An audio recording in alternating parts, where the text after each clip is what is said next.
Hello everyone, সবাই কেমন আছো? নিশ্চয়ই তোমরা খুব ভালো আছো। আমরাও খুব ভালো আছি। ভিডিওটি দেখে তোমরা নিশ্চয়ই বুঝতে পেরে গেছো যে এটা ষষ্ঠীর দিনের ভিডিও।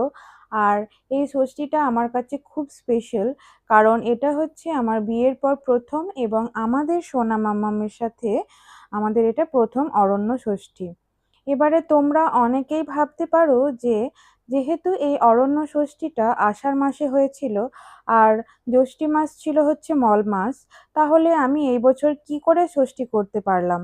তো এখানে আমি একটা কথা তোমাদের কাছে ক্লিয়ার করে দিতে চাই। সেটা হচ্ছে আমার মেয়ে হয়েছিল চন্দন ষষ্ঠীর দিন, তাই বড়দের কথা মতো আমার নাকি অটোমেটিক্যালি ষষ্ঠী ধরা হয়ে গেছে। আমাকে আর নতুন করে ষষ্ঠী ধরা লাগবে না। আর সেই জন্যই আমি এই অরণ্য ষষ্ঠীটা করতে পেরেছি।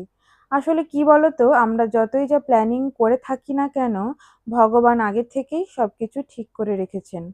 এই যেমন দেখো না, আমরা যখন জানতে পারলাম যে আমার প্রেশার এতটাই হাই যে নর্মাল ডেলিভারি এর কোনো চান্সই নেই, তো ডক্টর বলে দিয়েছিলেন যে আমাদের সি সেকশন ডেলিভারি করাতেই হবে। যেহেতু নর্মালে অনেকটা রিস্ক আছে, তার জন্যই বলেছিলেন। এবার তখন আমরা বাড়িতে এসে সবাই ঠিক করলাম যে একটা ভালো দিন দেখে তাহলে আমরা ডেলিভারিটা করাবো। কিন্তু আর আমার এলএমপি ডেটটাও ছিল হচ্ছে 1 মে।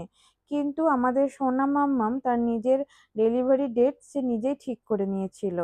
মানে হচ্ছে, আমরা যে ডেটটা ঠিক করেছিলাম তার আগেই আমাদের মেয়ে আমাদের কাছে চলে এসেছিল। আমরা ওই 2 দিন পরে যেটা ঠিক করেছিলাম, ও 2 দিন আগে আমাদের মানে কাছে চলে এসেছিল।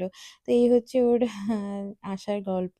এখানে আমাদের ষষ্ঠী পুজো হয়ে গেছে। তারপরে আমি আমার মেয়েকে মা ষষ্ঠীর কাছে শুইয়ে দিয়েছিলাম। মা ষষ্ঠী তাকে যেন আশীর্বাদ করেন, সে যেন অনেক ভালো মানুষ হয়, ভালো মনের মানুষ হয় এবং যেন অনেক বড় হয়, সুস্থ থাকে। এটাই মায়ের কাছে আমি প্রার্থনা করেছিলাম এবং পুরোহিত মশাইয়ের কাছেও মেয়ের জন্য আশীর্বাদ নিয়ে নিয়েছিলাম আমরা। তো এখানে আমাদের পুজো হয়ে গেছিলো। এবার আমরা বাড়ির যাওয়ার জন্য রওনা দিচ্ছিলাম। তো তার আগে মা বলল কি যে প্রসাদগুলো আছে সেগুলো সবার মধ্যে দিয়ে দিই। আরও হলুদ যেগুলো লাগায় গালে সেগুলো লাগিয়ে দিচ্ছিল।